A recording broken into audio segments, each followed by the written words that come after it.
নমস্কার, আমি পল্লব পিএস ব্লগসে আপনাদেরকে স্বাগত। আজ মুম্বাইয়ের এক বিশিষ্ট দর্শনীয় স্থান যেটা হচ্ছে এলিফ্যান্টা কেভস। তো এলিফ্যান্টা কেভসে আমি, আমার মা আর আমার দুই সঙ্গী একসাথে মিলে আমরা ঘুরতে যাচ্ছি। তো চলুন, এলিফ্যান্টা কেভস যেতে কতই বা খরচা হচ্ছে বা কিভাবে যাবেন সেটা আপনাদের সাথে শেয়ার করা যাক, যাতে আপনারা এলে কোনো যেন সমস্যা না হয়। তো এই ভিডিওটা স্কিপ না করে গোটা ভিডিওটা দেখার অনুরোধ রইল। তো চলুন এই ভিডিও শুরু করা যাক।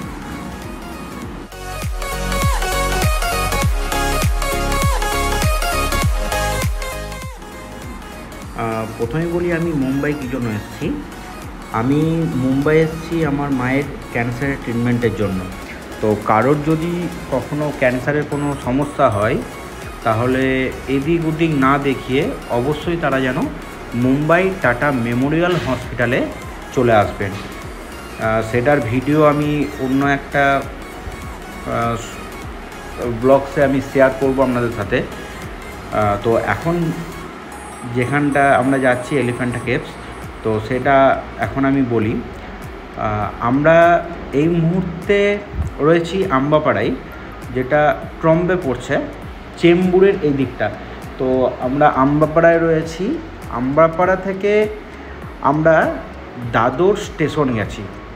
এখান থেকে যার ভাড়া হচ্ছে 10 টাকা পার হেড বাসে, আর যদি আপনি এসি বাসে যান তাহলে 13 টাকা। তো আমরা বাস ধরে আমরা দাদর পৌঁছে গেছি, দাদর ইস্ট। তো আপনারা যেখানেই থাকুন, আপনার নিয়ার রেল স্টেশন থেকে দেখবেন কি সিএসটিএম যাবার কোনো ট্রেন পাবেন নাকি। তো আমার মতে দাদরটা সবারই পরিচিত জায়গা। তো আপনারা দাদর রেল স্টেশনে চলে যাবেন। এরপর কি করবেন, দাদর রেল স্টেশন ইস্ট 1 নম্বর প্ল্যাটফর্ম থেকে আপনি সিএসটিএম মানে ছত্রপতি শিবাজি টার্মিনাল যে স্টেশন আছে, রেল স্টেশন, সেই স্টেশনের আপনারা ট্রেন ধরে নেবেন। তো ওখানে নেমে আপনারা বাস স্ট্যান্ডের দিকে যাবেন। বাস স্ট্যান্ডের ওখানে আপনি এসি বাস পেয়ে যাবেন, যার ভাড়া 5 টাকা করে নেবে। তো 5 টাকা করে নিয়ে আপনাদেরকে গেটওয়ে অফ ইন্ডিয়াতে ছেড়ে দেবে। আপনারা গেটওয়ে অফ ইন্ডিয়ায় নামবেন। ওখানেই গেটওয়ে অফ ইন্ডিয়ার যে স্ট্রাকচারটা আছে সেটার আপনারা একটু উপভোগ করবেন। আর তার সামনে আছে তাজ হোটেল। তাজ হোটেলে একটু যদি ছবি তুলবেন তো তুলবেন। তো তারপর আর একটা বিশেষ সেটা হচ্ছে এলিফ্যান্টা কেভস যেতে গেলে আপনার সকাল 9টা থেকে বৈকাল 3:30 অবধি টিকিট দেয়। তো আপনারা গেটওয়ে অফ ইন্ডিয়ার পেছন দিকের যে জেটি আছে সেখানে গিয়ে আপনারা পার হেড 260 টাকা করে টিকিট নেবে, আপ অ্যান্ড ডাউন। তো প্রত্যেকজনের টিকিট আপ ডাউন করে নেবেন। আপ ডাউন করে আপনারা জেটিতে চেপে পড়বেন।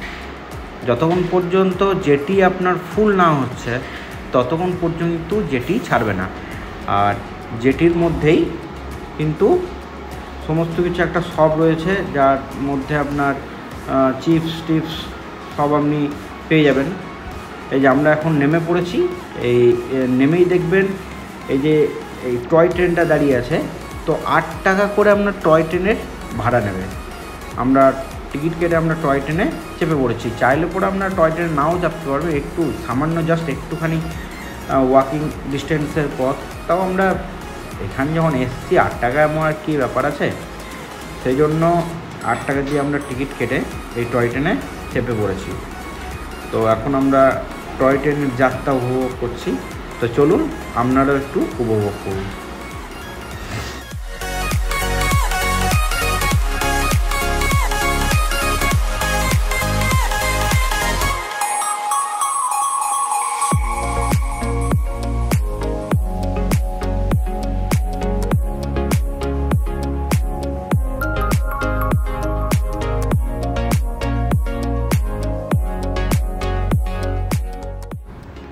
তারপর আপনারা টয় ট্রেন থেকে নেমেই সামনে একটা টিকিট কাউন্টার আছে, যেটা হচ্ছে পৌরসভা টিকিট কাউন্টার। ওখানে আপনার 10 টাকা করে পার হেড আপনার টিকিট কাটতে হবে, এবং টিকিট কেটে আপনাকে এই যে গেট আছে, গেটটা পেরিয়ে সামনে আরও একটা টিকিট কাউন্টার আছে। এই সামনে যে টিকিট কাউন্টার, এই টিকিট কাউন্টারে গিয়ে আপনাদেরকে আর একটা টিকিট কাটতে হবে, যেটা হচ্ছে এলিফ্যান্টার টিকিট। আপনি এলিফ্যান্টটা ভিজিট করার জন্য টিকিট। এই টিকিট কাউন্টারে গিয়ে দু রকমভাবে আপনি টিকিট কাটতে পারবেন, একটা হচ্ছে অফলাইন, একটা হচ্ছে অনলাইন। যদি ওখানে দেখবেন বারকোড স্ক্যানার আছে, এখানে যদি বারকোড স্ক্যান করে যদি আপনি টিকিট কাটেন, তাহলে আপনার টিকিট পড়বে 35 টাকা, যেটা আপনাকে ইউপিআইয়ের মাধ্যমে পেমেন্ট করতে হবে। আর যদি অফলাইন করেন তাহলে 40 টাকা। তো এখন তো ম্যাক্সিমাম প্রত্যেকজনের কাছে ফোনপে, গুগল পে আছেই, তো আপনারা চাইলে পরে আপনারা ইউপিআইতে পেমেন্ট করতে পারেন, তাতে আপনাদের 5 টাকা করে এক্সট্রা বাঁচবে, ঠিক আছে? তো আপনাদের যেটা সুবিধা সেরকমভাবে আপনারা টিকিট কাটবেন। তো অফলাইন 40, অনলাইন 35। এবার সামনে যে দৃশ্যগুলো আছে সেগুলো আমার সাথে আপনারাও উপভোগ করুন। এই যে এলিফ্যান্টা গুহাটি প্রধানত হিন্দু দেবতা শিবের উদ্দেশ্যে নিবেদিত গুহা মন্দিরটি একটি সংগ্রহশালা, যেটি ইউনেস্কো ওয়ার্ল্ড হেরিটেজ সাইট মনোনীত করা হয়েছে।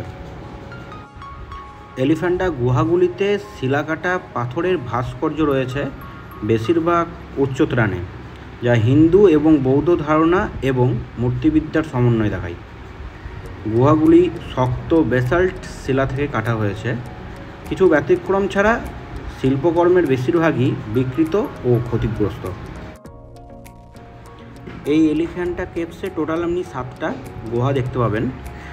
তার মধ্যে প্রথম যে গুহা, সেই গুহাটির মধ্যে আপনি সদাশিবের একটা বৃহত্তর একটা স্ট্যাচু, যে মূর্তি আপনাদের খুব আকর্ষণ করবে। তাছাড়া এর মধ্যে রাবণাগ্রহ, যেটা রাবণকে বধ করেছিল, সে রাবণাগ্রহ, শিব পার্বতী, কৈলাস পর্বত, অর্ধনারীশ্বর, সদাশিব ত্রিমূর্তি, গঙ্গাধারা, শিবের বিবাহ, শিব বধ অন্ধকার, নটরাজ, যোগেশ্বর, লিঙ্গ, কার্তিকেয়, মাতৃকাস, গণেশ, দ্বারপাল, যোগেশ্বর, নটরাজ, এসব ভগবানদের মূর্তিও আপনারা দেখতে পাবেন, যেগুলির মধ্যে ম্যাক্সিমাম ভগ্নপ্রায় অবস্থায় রয়েছে। এর মধ্যে ইংরেজ শাসন গেছে, মোগল শাসন গেছে, তো ম্যাক্সিমাম সব ভগ্নপ্রায় অবস্থায় রয়েছে, আপনারা এই ভিডিওর মধ্যে দেখতে পাবেন। কিন্তু তাও আপনারা দেখুন এই গুহাটি কত সুন্দরভাবে, তখনকার দিনের যে কারুকার্য, তখনকার দিনের তো মানে এখনকার মতো আমরা ভাবি কি তখনকার দিনে এত টেকনোলজি ছিল না, কিন্তু তখনকার দিনে যে কি টেকনোলজি ছিল সেটা আপনারা এইসব দেখে আপনি বুঝতে পারবেন।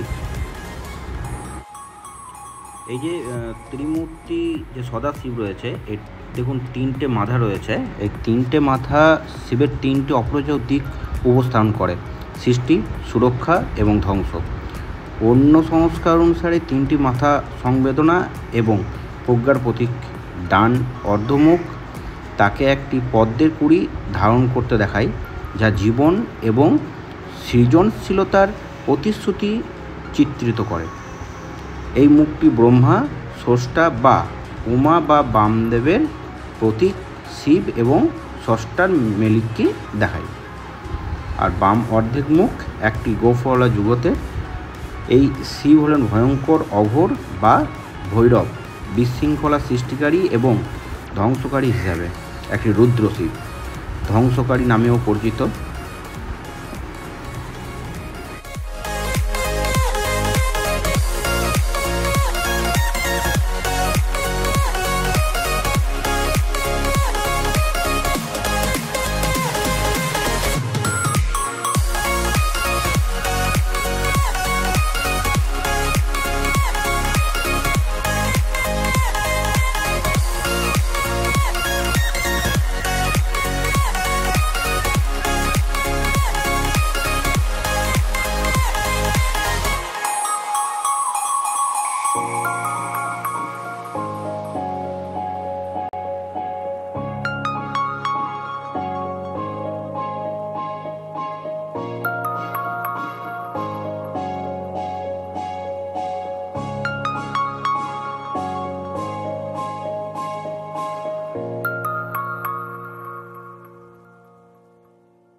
তারপর এই এলিফ্যান্টা কেভসের গুহাগুলো দেখা শেষ করে আমরা উপরে ক্যানন হিল দেখার জন্য, মানে এর উপরে একটা এই যে ক্যাননটা রয়েছে, এই ক্যাননটা দেখার জন্য আমরা উপরে চলে আসি।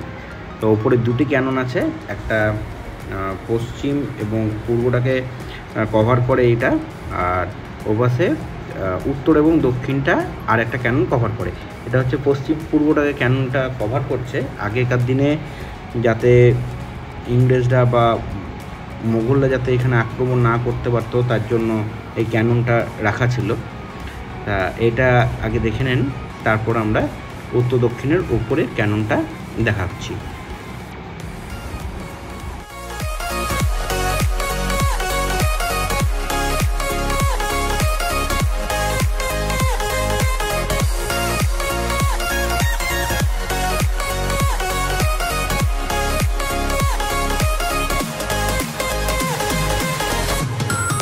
এই ক্যানন বা টোপটা এটা উত্তর দক্ষিণটাকে কভার করে। তো এখানে একটা ক্যানন বা টোপ রাখা আছে, আর নিচেরটাতে একটা টোপ রাখা আছে। তো দেখুন এর উপরের যে সৌন্দর্য, এই উপরের সৌন্দর্যটা আপনারা উপভোগ করুন।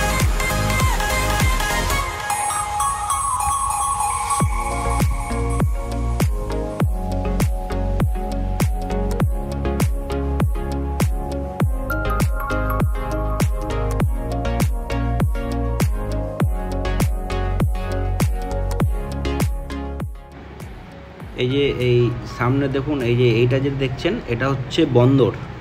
এখান থেকে ওই যে মাস্ক বা যেসব আপনার মাল নিয়ে যাওয়ার যে শিপ, সেগুলো এখান থেকে রওনা দেয়।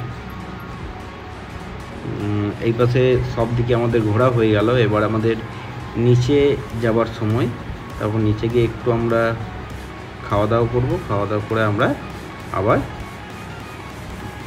বেরিয়ে যাব। তো আমরা নিচে চলে এসেছি। আমরা যাবার সময় টয় ট্রেনে গেছিলাম, আসার সময় আমরা প্যাডেলে চলে এসেছি, মানে পায়ে হেঁটে এসেছি। ওখানে ভুট্টা খেয়েছি। ভুট্টা পার পিস 30 টাকা করে দাম নিয়েছি, কিন্তু ভুট্টাগুলো এখানে খেতে খুব সুন্দর। মানে ভুট্টাগুলো, এখানকার ভুট্টাগুলো মানে অন্য টাইপের। এরকম ভুট্টা আমি আগে কোথাও খাইনি। আমাদের ওই পাশে ভুট্টাগুলো কী হয়, শক্ত টাইপের হয়। আমরা এখন নৌকায় রয়েছি, নৌকা তো নয়, এগুলো লঞ্চে রয়েছি। আর মুম্বাইয়ের যে সমুদ্র থেকে মুম্বাইয়ের যে দৃশ্য, সেটা দেখতে দেখতে আসছি, খুবই সুন্দর লাগছে। আপনারা অবশ্যই একবার এখানে আসবেন, এলে পরে অবশ্যই একবার এলিফ্যান্টা কেভস ভিজিট করবেন। তো দেখুন,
দেখতে দেখতে ঘুরতে ঘুরতে আমাদের টাইম শেষ হয়ে গেল। এবার আমাদের নামার সময়। এরপর আমরা নেমে আমরা বাড়ির দিকে রওনা হব। আর দেখলেন, কেমন লাগলো অবশ্যই কমেন্টে জানাবেন। যদি ভালো লেগে থাকে তাহলে অবশ্যই একটা লাইক এবং সাবস্ক্রাইব করে দেবেন। Thank you.